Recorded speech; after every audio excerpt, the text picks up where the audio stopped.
money follow the transaction. Uang itu ngikutin transaksi, mana larinya.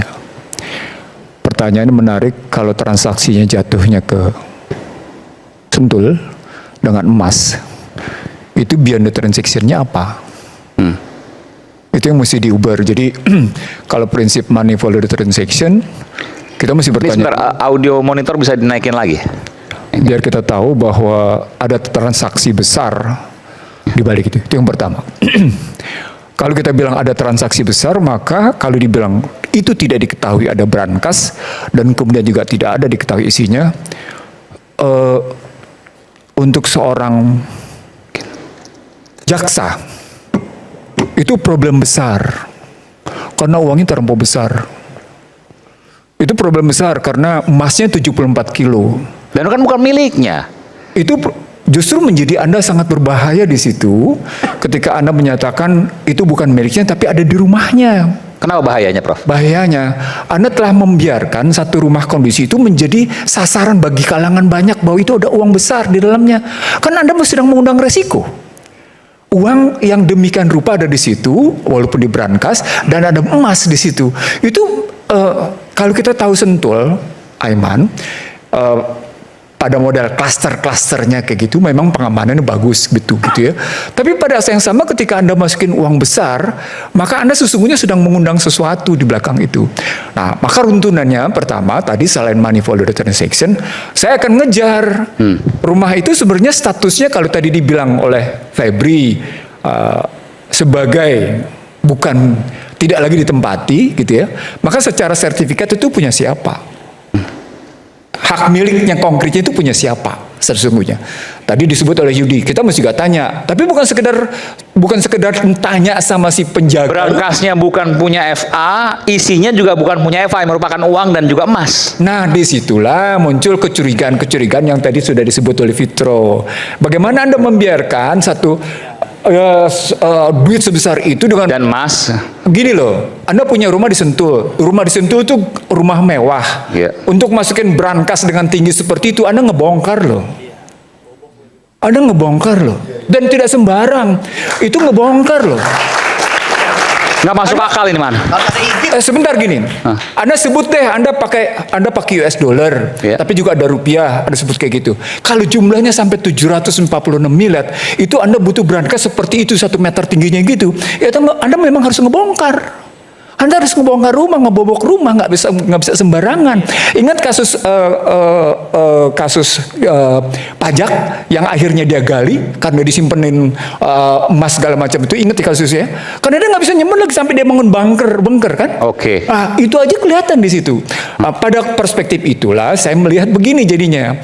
Oke, dia bilang itu bukan punya rumahnya, tapi dibiarkan rumahnya dibongkar sedemikian rupa. Kalau Anda mengontrakan, sebut deh begini, 2008 saya nggak tinggal lagi di situ, saya kontrakin. Untuk kemudian dibongkar masukin berangkas, si pengontrak harus minta izin sama ke pemilik. Nggak bisa enggak. Mustahil dia nggak minta izin. Loh, selalu si pengontrak bilang, saya mau pasang berangkas di situ untuk taruh. Anda sebagai pemilik rumah, loh, kenapa Anda pasang brankas? Anda siapa? Ini ya. Ini salah satunya nih. Sebesar ini, bentar kita putarkan coba ya. Oke, silakan. Sebesar ini pasti akan coba bisa putarkan lagi. Akan menimbulkan pertanyaan bagaimanapun kalau Anda tampilin brankas sebesar itu. Ini di dalam lemari. Nggak mungkin tiba-tiba ujuk-ujuk dibawa tanpa kemudian ada renovasi. Coba lihat. Dan coba pas tingginya. Oke. Coba lihat tingginya. Ya lebih tinggi dari manusia kan? Artinya kan ada ngebongkar. Ada renovasi lah. Untuk merenovasi itu mesti minta izin sama pemilik rumah. Harus ada izin pemilik rumah karena ada ngebongkar di situ gitu loh. Itu pertanyaan besarnya. Jadi tidak semudah itu dipasang brankas dengan pertanyaan berikutnya menjadi, loh, kalau Anda pasang brankas kayak gitu, sebut deh sekarang bukan kayak gitu. Katakan deh si pengontraknya, bukan karena itu. Febri akan bertanya dong, Eva akan bertanya dong. Anda ngapain punya brankas di situ dan taruh segitu? Transaksi Anda apa ya sampai butuh duit tunai taruh di situ? Gua penegak hukum. Itu akan muncul pertanyaan-pertanyaan kayak gitu loh. Bagaimanapun gitu akan muncul pertanyaan-pertanyaan mungkin. Ini ngapain nih? Loh, saya jaksa, kemudian saya tahu apalagi terus jabatan berikutnya di Jakarta sebagai Kajati. Wow. itu dari situ. Ah, dari situ sesungguhnya pertanyaan saya lebih lanjut. Oke, Anda taruh duit gede, terus rumusnya adalah money volume transaction. Karena berikutnya nanti, ini beban berikutnya masalahnya. Yang kemudian menjadi asimetri, tapi kemudian menjadi masalah besar bagi Febri sebagai pengacara. Aset recovery.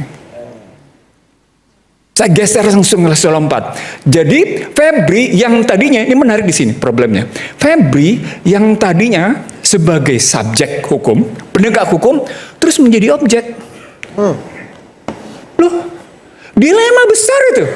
Dalam penegakan hukum ketika Anda tampil pertama kali sebagai subjek, lalu kemudian Anda menjadi objek, dan di balik objek itu Anda ditemukan di balik Anda ada hal-hal yang dalam bahasa pidananya ditemukan barang bukti gitu ya. Wow, ini subjek menjadi objek. Bagaimana ceritanya? Artinya ada problem besar. Saya ingin mengatakan kepada para pengacara di sini gitu. Ada problem besar pada penegakan hukum di Indonesia. Ada masalah besar di sini yang itulah yang saya sebut sebagai pergeseran dari subjek ke objek, menunjukkan ada overlapping di sisi lain antara kepolisian sama kejaksaan. Nah, terbongkarlah kasus itu. Itu yang saya bilang juga di berbagai institusi korupsi itu, kecuali di KPK, karena saya tidak pernah bicara dengan teman-teman KPK sejak namanya sejak namanya generasi kedua KPK. Gitu ya. Saya ngeliatnya begini jadinya. Loh, ini tadi saya bilang sama Anda, ini kok kelihatan jadi urusan korupsi, urusan penguasa nih. Loh, kalau penguasa suka, nggak suka sama lo, itu yang saya bilang sama Iman di ruangan ini. Nah, apa kaitannya korupsi dan penguasa di sini? Maksudnya apa? Kalau penguasa yang nggak suka, lu gue kriminalkan. Kalau penguasa yang nggak suka, lu gue kriminalin. Nggak, tapi kan di kasus ini nggak ada indikasi. Ada dong, dalam kaitan dengan posisi terjadi sebelumnya dengan BGN. Kan ini nggak berdiri sendiri, makanya kemudian ada kaitan dengan bagaimana kejaksaan pernah dikepung segala macam. Kemudian kepolisian Polda Metro Jaya didatengin. Loh, dibilang ada problem besar. Jadi kekuasaan ini nggak harus istana maksudnya. Lepas apakah itu istana apa bukan, ini ada masalah besar. Tadi saya bilang ada problem perubahan dari subjek ke objek. Beyond that, ada beberapa pertanyaan yang tidak terjawab. Di balik jawab itu, Febri adalah bagian dari PKH. Oke? Ada PKH. Di dalam PKH ada asymmetry information, transaksi-transaksi besar. Itu mesti kita tanya di situ. Kita tanya, kasusnya muncul kemudian Asabri, kasusnya 22,78 triliun. Udah langsung dinyatakan sebagai Febri sebagai tersangka. Kasus Krakatau Steel 66,9 triliun, Febri tersangka. Kasus batubara PLTU 5 triliun. Bersangkutan juga tersangka. Kalau kita jumlahin transaksi seperti ini saya belum tahu lagi bagaimana dengan kasus Jiwasraya, bagaimana dengan kasus yang namanya Timah yang juga gede, karena itu juga di bawah kekuasaan itu. Maksudnya apa nih? Corruptors fight back. Lah, maksudnya apa yang kemudian di situ termasuk BGN tadi yang ditangani oleh Febri, kemudian dia melawan balik menghajar Febri. Nah, kan di sini jadi ada pertarungan reputasi. Ada pertarungan reputasi di antara penegak hukum di sini. Jadi makanya saya bilang money volume transaction itu pada kasus FA tidak bisa hanya dilihat dalam kasus FA, karena ada problem kelembagaan. Problem kelembagaan itu yang disebut sebagai terjadi overlapping fungsi antara Kortas Tipikor, KPK dengan kejaksaan. Kelihatan di situ. Kejaksaan pernah demikian bangga, kami menyita triliunan, digelar ke publik, gitu ya. Tapi pada saat yang sama kejaksaan juga kemudian menangani BGN yang ditangkap pihak tertentu dari tetangga sebelah. Lalu kemudian beredar bagaimana kejaksaan diputerin oleh serangan tertentu pihak aparat penegak hukum tertentu. Lalu kemudian Polda Metro Jaya didatengin sama kekuatan tertentu. Ini ada sandiwara apa ini dalam, kalau dia dalam tanda sandiwara, ada persoalan apa di antara para penegak hukum? Lalu kemudian kita ngurut kasusnya dong. Kita urut kasusnya. Dengan menggunakan money volume transaction, maka kata kunci berikutnya adalah tiap transaksi dari masing kasus-kasus Asabri, tadi sudah disebut oleh Profesor, dari kasus Asabri, kasus Krakatau Steel, kasus batubara PLTU harus dibongkar. Nah, Febri dalam konstruksi kayak gitu dilihat riwayat yang kronologinya. Saya ingin mengatakan begini, di sini pentingnya kita melakukan audit posisi atas kasus ini secara kronologis, secara benar. Tadi sudah disimulasi dengan bagus oleh Febri. 2008 dia meninggalkan Jakarta. Berarti audit harus dimulai dengan 2008. Berarti petanya dari 2008. Pada 2008 itu Sutrimo mulai mendaftar sebagai pekerja. Itu catatannya. Sutrimo mulai mendaftar sebagai pekerja. Itu kan kelihatan. Nah, dari situlah kita lihat berapa lama Sutrimo bersama dengan Febri, gitu ya. Dan berapa lama kemudian kembali lagi, dan bagaimana ceritanya, itu mesti diikutin dengan habis. Nah, audit posisi ini untuk menunjuk, oke, peta masalah ini sesungguhnya dalam kerangka kronologinya kayak gini. Febri ini, sorry itu sini harus saya bilang, sendiri atau sama-sama? Itu pertanyaan besarnya. Oke, itu pertanyaan kedua. Pertanyaan ketiga, kita akan menunjuk pada posisi negara akan memberlakukan apa dengan cara seperti ini, dengan kondisi hukum yang saya bilang di sini karut marut nggak karu-karuan, karena terjadi overlapping function, fungsi yang tumpang tindih satu sama lain gitu ya, antara KPK, kejaksaan, kepolisian, jadi kayak gitu. Kerangka ini cuma mengabarkan kepada publik. Apa kabar kepada publik? Ya iya, sepanjang korupsi bisa ditutupi dan bagian sendiri tutup. Tapi sepanjang nggak bisa dibuka aja bisa-bisan. Disitulah sesungguhnya ada pihak-pihak yang merasa dia punya otoritas untuk masuk, ada pihak yang nggak bisa masuk. Saya pertanyaan, kenapa pidato kemarin 14 Agustus di sidang paripurna itu Presiden menyatakan itu Panglima sama Polri mengetahui kasus itu, ceritanya apa? Memang cuma sekedar Panglima TNI sama Polri, Kapolri sekedar mengetahui terus diam. Buat saya itu malah berita negatif. Itu bisa diterjemahkan negatif bahwa yang namanya Polri sama TNI mengetahui ada jejaring-jejaring tertentu. Ketika Presiden ngomong secara terbuka kayak gitu, ada yang ditutupi maksudnya? Suka tidak suka. Itu kalau diterjemahkan secara tapi kan terbalik artinya Presiden bicara seperti itu artinya ya buka dong gitu kan. Bisa. Kalau di dalam buka dong berarti kan mestinya mereka berdua transparan langsung. Bahwa jaringan-jaringan kayak gitu mesti dibuka habis. Nah, termasuk dalam kasus FA. Nah, kalau kemudian kita masuk ke secara rigid kita masuk ke dalam posisi konstruksi subjek, objek, aset recovery. Maka pertanyaan besarnya, ini asimetriknya. Memang berapa nilai asetnya? Mana yang mesti dipulihkan? Berapa nilai yang mesti dipulihkan? Temuannya berapa? Kenapa pada Febri bisa didapatkan 746 miliar 74 kilo?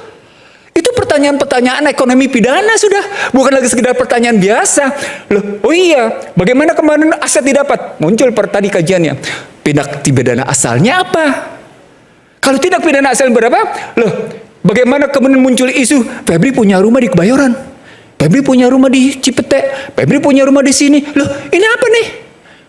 Bagaimana cara ngurutnya? Itu tadi yang saya bilang. Bikin peta, audit posisi untuk kita ketahui bagaimana duduk masalahnya. Di situ butuh transparansi. Maka ketika Presiden menyatakan, Panglima TNI, Kapolri, Anda tahu bagaimana? Di situ sesungguhnya kalau kita mau lihat ada niat baik. Nah, sekarang tinggal persoalan para pihaknya saling mau nutup-nutupi. Saya ingin menggunakan istilah menarik dari satu konsultan hukum, konsultan ternama di dunia.